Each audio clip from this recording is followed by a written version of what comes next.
Grupi parlamentari Lëvizjes Vetëvendosje ishte I gatshëm që të jetë I pranishëm pra me prezencë fizike në këtë seancë, po ashtu të votoj raportin e Komisionit për verifikimin e quorumit dhe mandateve, të bëj betimin e deputetëve, të vazhdoj me procedura tjera.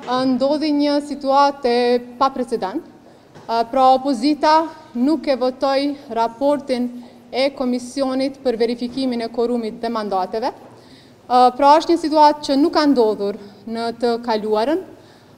Opozita e refuzoi votimin e këtij raporti, ndonse gjithçka ishte në përputhje me kushtetutën, ndonse gjithçka ishte në përputhje me legjislacionin në fuqi. Pra kjo opozit asnjë fjalë nuk e tha asnjëherë kundrejt listës serbe, as në Komisionin Qendror të Zgjedhjeve, as në kohën kur diskutohej për certifikimin, gjithsesi regjistrimin e partive politike, por këta kanë hallë kryetarin e lëvizjes, këta kanë hallë Albin Kurtin, këta kanë hallë Lëvizjen Vetëvendosje. Ishim dëshmitar të një situate të paprecedent. Pra, përmes arsyetimeve të paqena,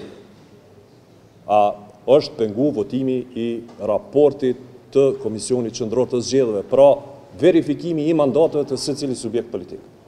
Pra, kjo nuk ka ndodhur asnjëherë më herët.